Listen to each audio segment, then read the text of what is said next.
الرحمن الرحیم یا علی مدد۔ رات شب معراج عید تھی۔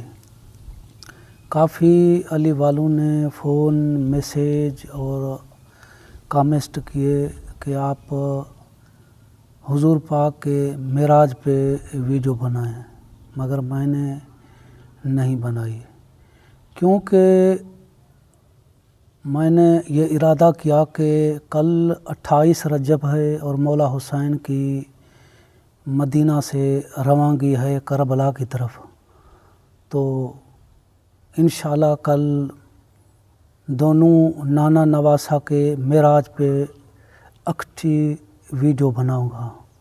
تو آج میں رسول اور مولا حسین دونوں کے معراج پہ چند فقرے آپ کے نظر کرنا چاہتا ہوں۔ شاید آپ سوچ رہے ہوں گے کیا مولا حسین نے بھی معراج کی ہے؟ جی ہاں، اور ایسی معراج کی ہے جو ایسی معراج حسین کے نانا ہمارے نبی حضرت محمد مصطفیٰ صلی اللہ علیہ وسلم نے نہیں کی۔ آپ رسول کی معراج تو ہر کسی سے سنتے ہیں، میں آپ کو بس چند فقرے مولا حسین کی معراج کے بتانا چاہتا ہوں۔ آپ کو تو پتہ ہے کہ میں دلیل کے بغیر تو بولتا نہیں، اور اب پہلے لفظ معراج کو سمجھیں۔ معراج کا لفظ عروج سے نکلا ہے۔ عروج کی معنی ہے بلندی، اور لفظ معراج کی لفظی معنی ہے سیڑھی، یعنی جس پر کوئی چڑھ کر کے بلندی پر پہنچے، تو یہ ہے معراج کی حقیقت اور معراج کی معنی۔ اب ہمارا نبی جو معراج پہ گیا تو براق پہ گیا۔ براق ایک نورانی سواری ہے، اور مولا حسین نے جو معراج کیا وہ رسول پہ، یعنی کہ رسول کی معراج کی سواری براق اور مولا حسین کے معراج کی سواری خود رسول۔ اب ان دونوں میں سے براق اور رسول میں سے زیادہ اسپیڈ والی اور تیز رفتار سواری کون سی ہے؟ براق یا رسول؟ زیادہ نور کس میں ہے؟ براق میں، رسول میں۔ تو پھر حسین کے معراج کی سواری تیز بھی ہے تو افضل بھی ہے۔ اب مولا حسن و حسین رسول کے کاندھوں پہ ہیں۔ ظاہراً تو رسول مدینہ کی بازار میں ہے، مگر حقیقت میں جو مولا حسن و حسین عرش کی سیر کر رہے ہیں۔ آپ نے سنا ہوگا کہ کعبہ کے اندر جب رسول پاک نے مولا علی مشکل کشا کو اپنے کاندھوں پہ کھڑا کر کے بت توڑوانے کے لیے کھڑا کیا تو پوچھا یا علی کہاں پہنچے ہو؟ مولا نے فرمایا اگر میں عرش کی کوئی چیز اٹھاؤں تو اٹھا سکتا ہوں، اتنی بلندی پر پہنچ گیا ہوں۔ تو وہی کاندھے، وہی رسول۔ جب مولا حسن اور حسین رسول کے کاندھوں پہ بیٹھے، ظاہراً رسول کے کاندھوں پہ ہیں مگر عرش کی سیر کر رہے ہیں۔ اب دونوں شہزادوں کے جو ہاتھ میں ہے رسول کے زلف مبارک کی باغیں، دونوں شہزادوں کے ہاتھ میں، اور دونوں میں اتفاق ہے، اختلاف نہیں ہے۔ آپ تجربہ کریں، کسی بچے کے ہاتھ میں سائیکل دیں، دو بچے بٹھائیں کسی سائیکل پر، ایک جو ہینڈل ہے اسٹرنگ ایک بچے کے ہاتھ میں دے، دوسرا دوسرے کے ہاتھ میں دے، حادثہ ہو جائے گا۔ ایک یہاں موڑے گا، دوسرا وہاں موڑے گا۔ مگر دیکھیں رسول کی زلفیں، ایک باغ مولا حسن کے ہاتھ میں، دوسری مولا حسین کے ہاتھ میں، اختلاف نہیں ہے، دونوں میں اتفاق ہے۔ جہاں حسین مولا موڑتا ہے وہاں حسن موڑتا ہے، اور جہاں حسین مولا موڑتا ہے وہاں رسول موڑتا ہے۔ ایک ساتھ مولا حسین امامت کو بھی اپنی مرضی سے چلا رہا ہے، رسالت کو بھی اپنی مرضی سے چلا رہا ہے۔ رسالت اور امامت کو چلانے والا بھی حسین اور بچانے والا بھی حسین۔ یہ مولا حسین کی ہوئی پہلی معراج جو رسول کے کندھے پہ ہوئی، اور ظاہر میں رسول کی زلفیں ہیں حسن و حسین کے ہاتھ میں، مگر حقیقت میں تقدیر کو گردش دے رہے ہیں دونوں شہزادے۔ یہ ہوئی پہلی معراج مولا حسین کی۔ اور یہ کہا جاتا ہے کہ رسول جب معراج سے واپس آئے تو صحابہ نے پوچھا یا رسول اللہ ہماری معراج؟ تو رسول نے فرمایا الصلاۃ معراج المومنین، تمہاری معراج صلاۃ ہے یعنی نماز ہے۔ بھائی اگر یہ بات صحیح ہے، حقیقت ہے، نماز ہی مومن کی معراج ہے، تو پھر اس کی حقیقت کو سمجھنا ضروری ہے۔ آپ دیکھیں کہ اس نماز کی یا صلاۃ، یہ تو فارسی کا لفظ ہے نماز، حقیقت میں صلاۃ ہی ہے، اس کی حقیقت اہل بیت ہے، اس کی حقیقت حسین ہے۔ اس کی آپ گہرائی میں جائیں، اس کی آپ تفسیر دیکھیں، آپ غور کریں۔ صلاۃ عربی کا لفظ ہے، صاد لام الف تا گول تا، 4 حرف ہیں صلاۃ میں جس کو نماز کہا جاتا ہے۔ اور اس کے بعد کیا آتا ہے؟ قیام۔ پہلے جو نماز شروع ہوتی ہے تکبیر کے بعد قیام، قیام میں کتنے حرف ہیں؟ 4۔ اس کے بعد کیا ہے؟ رکوع میں کتنے حرف ہیں؟ اس میں بھی 4۔ اس کے بعد کیا ہے؟ سجدہ میں کتنے حرف ہیں؟ 4۔ اس کے بعد کیا ہے؟ اس کے بعد قنوت میں کتنے حرف ہیں؟ 4۔ اس کے بعد کیا ہے؟ تشہد میں کتنے حرف ہیں؟ 4۔ اس کے بعد کیا ہے؟ سلام میں کتنے حرف ہیں؟ 4۔ ساری نماز 4 کے چکر میں، یہ 4 کا چکر کیا ہے؟ صلاۃ میں 4 حرف، قیام سے شروع ہو کر کے سلام پہ ختم ہوتی ہے، شروع بھی 4 سے اور ختم بھی 4 پہ۔ 4 میں چکر کیا ہے؟ اگر میں اس سارے رکن کی تفصیل کروں تو زیادہ ٹائم لگے گا اور ہو سکے کسی سے برداشت بھی نہ ہو، اسی لیے میں فقط اور فقط سجدہ کی 1-2 فقرے میں تفصیل کروں گا کہ سجدہ کیا ہے، جو رسول نے امت کو تحفہ دیا ہے کہ تمہاری معراج ہے، اس کی تفصیل تو کرنی ہے نا۔ سجدہ، سین جیم دال گول ہا۔ اب علم الاعداد کی روشنی میں اس کے اعداد نکالیں۔ سین کے 60، جیم کے 3، دال کے 4، ہا کے 5، اس کو جمع کریں 72 بنتے ہیں۔ یہی وجہ ہے جب حسین مسجد نبوی میں رسول کی پشت پہ آتے ہیں تو رسول کو 72 بار تسبیح پڑھنی پڑتی ہے، سبحان ربی الاعلی و بحمد۔ تو سجدے کی حقیقت اور سجدے کا باطن میرا مولا حسین ہے۔ تو رسول نے کیا فرمایا کہ میں تمہارے لیے، امت کے لیے جو تحفہ لایا ہوں وہ صلاۃ ہے، مطلب حسین ہے۔ تمہاری معراج میرا حسین ہے۔ میں معراج پہ گیا عرش مولا پہ، وہاں تم نہیں جا سکتے، تمہیں جانا پڑے گا کربلا مولا، وہ بھی مالا، کربلا بھی مالا، اب دونوں مالا۔ رسول گئے عرش مالا، تم جاؤ کربلا مالا۔ خود امام حسین فرماتے ہیں 60 ہجری سے پہلے معراج ہوتی تھی عرش پہ، 60 ہجری کے بعد معراج ہوگی زمین پہ یعنی کربلا۔ ایک عالم مسلح پہ بیٹھا ہے اور دعا مانگ رہا ہے۔ اب دیکھیں کہ مسلح نماز کے لیے بچھایا جاتا ہے، اور اگر دعا مانگی جائے وہ بھی اللہ سے مانگی جاتی ہے۔ اب ایک عالم مسلح پہ بیٹھا ہے اور دعا مانگ رہا ہے، اور اس کی جو آنکھیں ہیں، چہرہ ہے، منہ ہے، وہ عرش کی طرف، اور اپنی دعا میں حسین حسین حسین کہہ رہا ہے۔ دوسرا عالم اس کا منظر دیکھ رہا ہے۔ علم بھی عجیب شے ہے، کسی کو خدا سے ملا دیتا ہے یہی علم، اور کسی کو شیطان بنا دیتا ہے۔ اب یہ مسلح پہ بیٹھا ہوا ہے، مسلح تو نماز کے لیے بچھایا جاتا ہے اور دعا بھی اللہ سے مانگی جاتی ہے۔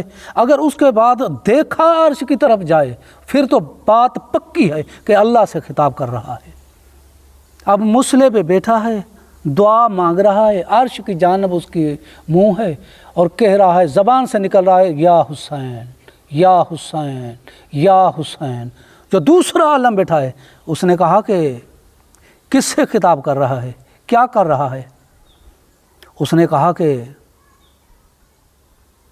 اللہ سے۔ اس نے کہا کہ اللہ سے۔ اس نے کہا کہ پھر حسین حسین حسین کر رہا ہے، حسین کیوں کہہ رہا ہے؟ کہا کہ اس لیے کہ حسین عرش پہ ملتا ہے۔ اس نے کہا پھر خدا؟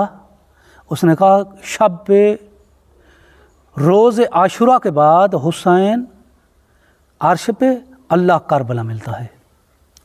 اب یہ ہے حقیقت، عالم تو وہ بھی ہے، عالم تو وہ بھی ہے۔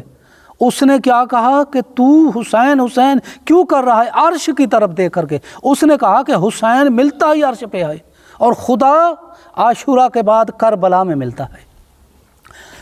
دیکھیں، ہو سکے کوئی یہ کہے کہ آپ نے تو اللہ کو کربلا کی دھرتی میں محدود کر دیا۔ آپ قرآن پڑھیں، سورہ کاف کی آیت نمبر 16 ہے، وَنَحْنُ أَقْرَبُ إِلَيْهِ مِنْ حَبْلِ الْوَرِيدِ، کہ میں تم کو شہ رگ سے بھی قریب ہوں، ہم تم کو شہ رگ سے بھی قریب ہیں۔ ایک تو ہوا اللہ، باقی کون جو تم کو شہ رگ سے قریب ہیں؟ اب دیکھیں، شہ رگ انگلی سے بھی زیادہ باریک ہے، اور کربلا کتنی ہے؟ 3 ضرب 3 یا 4 ضرب 4 میل ہے کربلا کی دھرتی۔ اب شہ رگ سے زیادہ جو طویل ہے، وسیع ہے، وہ تو کربلا ہے۔ اگر اللہ شہ رگ میں آ سکتا ہے تو کیا کربلا میں نہیں آ سکتا؟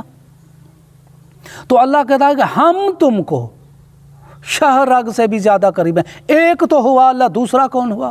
کبھی بھی یہ بات، یہ آیت سمجھ میں نہ آتی اگر رسول یہ حدیث نہ فرماتے۔ حضور نے فرمایا کہ مومن کا قلب رحمان کا عرش ہے، مومن کا قلب رحمان کا عرش ہے، یعنی جس دل میں حسین ہوتا ہے وہ دل عرش ہو جاتا ہے، اور پھر وہیں آ کر کے اللہ رہتا ہے جہاں حسین رہتا ہے۔ اب آیت کو سمجھو، اللہ کہتے ہیں ہم تم کو شہ رگ سے بھی زیادہ قریب ہیں، یعنی جس دل میں حسین آ جائے وہ دل عرش بن جاتا ہے، اور وہیں آ کر کے اللہ اپنا بصیرہ بنا دیتا ہے۔ اس لیے کہا جاتا ہے کہ اللہ عرش پہ مکین ہے، عرش پہ رہتا ہے۔ اللہ اس دل پہ رہتا ہے جس دل میں حسین ہو، جس دل میں علی ہو، جس دل میں مولا حسن ہو، جس دل میں یہ 5 12 14 ہوں۔ حقیقت تو یہی ہے۔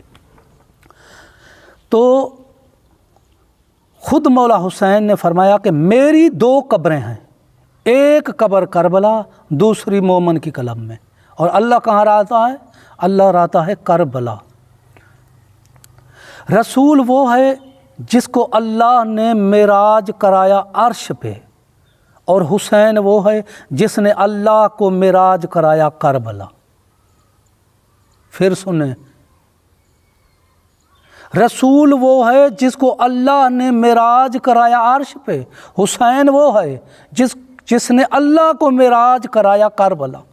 یہ میں اپنی طرف سے نہیں کہتا، تمہارا ہمارا امام جعفر صادق علیہ السلام الصلاۃ والسلام نے فرمایا ہے۔ کتاب کا نام ہے کامل زیارات، تالیف ابن کولیہ قمی، محدث ہے، حدیث کا عالم ہے۔ اس کتاب کی صفحہ نمبر 222 پر سرکار صادق فرماتے ہیں، اللہ کی قسم، کیا کہتے ہیں سرکار؟ اللہ کی قسم، اللہ ہر شب جمعہ کربلا میں تربت حسین کی زیارت کے لیے نزول کرتا ہے۔ کیا ہوا؟ بات آئی سمجھ میں؟ رسول وہ ہے جس کو اللہ معراج کراتا ہے عرش پہ بلا کر کے، حسین وہ ہے جو اللہ کو معراج کراتا ہے کربلا میں بلا کر کے۔ اب سمجھ میں آئی حقیقت حسین کیا ہے؟ معراج کی معنی کیا ہے؟ سیڑھی، جس کے ذریعے کوئی بلندی پہ پہنچے۔ تو رسول براق کے ذریعے گئے بلندی پہ، اور حسین وہ ہے جس نے اللہ کی توحید کو بلندی پہ پہنچایا۔ یہ ہے اللہ کی معراج کہ حسین اللہ کی توحید کو سر بلند کیا۔ اگر اللہ کی توحید کو سر بلند کرنے والا تاریخ اسلام میں کوئی دوسرا ہے تو مجھے نام بتاؤ۔ حسین کے علاوہ آپ کو کوئی نام نہیں ملے گا جس نے توحید کو سر بلند کیا۔ سورہ نساء کی آیت ہے، اللہ نے فرمایا کہ جب کوئی انسان تمہیں تحفہ دے تو تم اس سے بہتر دو، اگر اس سے بہتر نہیں دے سکتے ہو تو اس جیسا دو۔ آیت نازل ہوئی، حسین کے کانوں پہ آیت آئی، حسین اللہ سے مخاطب ہوا، یا اللہ میں تجھے تحفے دوں گا۔ اللہ نے فرمایا پھر میرے خزانے میں کسی چیز کی کمی نہیں ہے، میں بہتر دوں گا۔ مولا حسین نے فرمایا میں تجھے کعبہ بچا کے دوں گا۔ مولا حسین نے فرمایا میں تمہیں کعبہ بچا کے دوں گا۔ اب جو مولا حسین گئے تھے نا کربلا 28 رجب سے جو مولا حسین کی روانگی ہے، مکہ گئے ہیں، کعبہ کے حج کرنے کے لیے گئے تھے۔ حسین مولا کو کیا ضرورت تھی کعبے کے طواف کی؟ حسین تو کعبہ سے افضل ہے نا۔ کعبہ چل کر حسین کے پاس آئے۔ حسین کیوں کیا ہے؟ اللہ سے وعدہ کیا تھا، کعبے کا حصار کرنے گئے تھے، کعبے کی حفاظت کے لیے گئے تھے، کعبے پر دم کرنے گئے تھے کہ میں نے اللہ سے وعدہ کیا ہے کعبہ بچا کے دوں گا۔ اللہ نے کہا کہ میں بہتر دوں گا۔ مولا حسین نے فرمایا کیا دے گا؟ اللہ نے کہا کہ جو کعبہ میں حج کرے گا، طواف کرے گا، اس کو 1 حج کا ثواب، اور جو تیری تربت کا زیارت کرے گا اس کو 90 حج کا ثواب۔ رسول کی حدیث ہے۔ اللہ نے بہتر دے دیا۔ حسین مولا نے فرمایا یا اللہ میں تجھے تیرا کتاب قرآن بچا کے دوں گا۔ اللہ نے فرمایا میں اس سے بہتر دوں گا۔ کیا دے گا؟ اس قرآن سے نو کے نیزہ پر تیرا قصیدہ پڑھاؤں گا۔ نو کے نیزہ پر کیسے؟ قرآن نے مولا حسین کا قصیدہ پڑھا، مل گیا زیادہ، مل گیا بہتر مولا حسین کو، تحفے کے بدلے میں تحفہ۔ تیسرا، مولا حسین نے فرمایا یا اللہ میں تجھے تیری نماز بچا کے دوں گا۔ اللہ نے کہا کائنات کا سب سے بڑا نمازی ہے، اگر تیری مرضی کے بغیر سجدے سے سر نہیں اٹھائے گا۔ رسول کے پشت پہ حسین ہے، 72 بار رسول نے تسبیح پڑھی ہے جب تک حسین مولا نہیں اترے، تو اللہ نے بہتر دے دیا۔ اب آخری تحفہ دے رہا ہے مولا حسین۔ مولا حسین نے فرمایا یا اللہ میں تجھے تیری توحید بچا کے دوں گا۔ اب توحید سے افضل اور عظیم چیز کائنات میں کچھ بھی نہیں۔ اب اللہ حسین کا قرضی بن رہا ہے، کیونکہ توحید سے عظیم چیز ہے نہیں جو اللہ مولا حسین کو دے دے۔ مولا حسین نے فرمایا یا اللہ میں تجھے تیری توحید بچا کے دوں گا۔ اب اللہ کے پاس توحید سے زیادہ عظیم اور قیمتی چیز کوئی بھی نہیں۔ اللہ نے کہا کہ پھر تو میں بن جانا، میں تم بن جاؤں گا، تو آ جانا تخت پہ میرے عرش پہ، اور میں آ جاؤں گا کربلا۔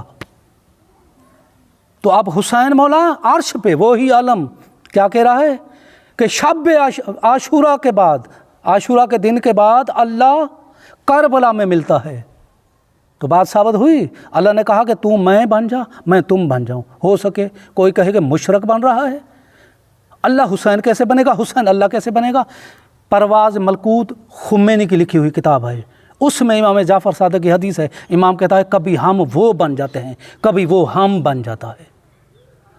تو یہ توحید بچانے کے بدلے میں اللہ بہتر تحفہ کیا دے رہا ہے کہ میں بن جاتا ہوں تم، اور تم میں بن جاؤ، تو آ جا عرش پہ اور میں آ جاتا ہوں کربلا۔ اس لیے رسول نے فرمایا کہ اللہ ملتا ہے ٹوٹی پھوٹی قبروں کے پاس۔ اب اللہ ہے کربلا۔ رسول نے فرمایا کہ تمہاری معراج صلات جس کی حقیقت حسین ہے، تمہاری معراج کربلا ہے، وہ بھی ماننا، کربلا بھی ماننا۔ کسی شخص نے امام جعفر صادق کو کہا مولا جب میں کربلا جاتا ہوں تربت حسین پہ میری نظر پڑتی ہے، حسین کے جلال کو دیکھ کر کے میرا جی چاہتا ہے میں سجدے میں گر جاؤں۔ سرکار صادق علیہ السلام نے فرمایا پھر کیا ہوا، کر لو سجدہ، مگر ایک بات یاد رکھنا، جب سجدے میں جاؤ تو کہنا اللہ اکبر۔ اب پتہ چلا اللہ اکبر کی حقیقت حسین ہے، اللہ اکبر کی حقیقت حسین ہے، کیونکہ یہ مولا حسین نے اللہ کو تحفہ دیا تھا، اور اسی تحفے کے بدلے میں اللہ نے جو تحفہ دیا بہتر دیا کہ تو میں بن جا، میں تم بن جاؤں۔ اس سے زیادہ میں کچھ بھی نہیں کہہ سکتا۔ یا علی مدد۔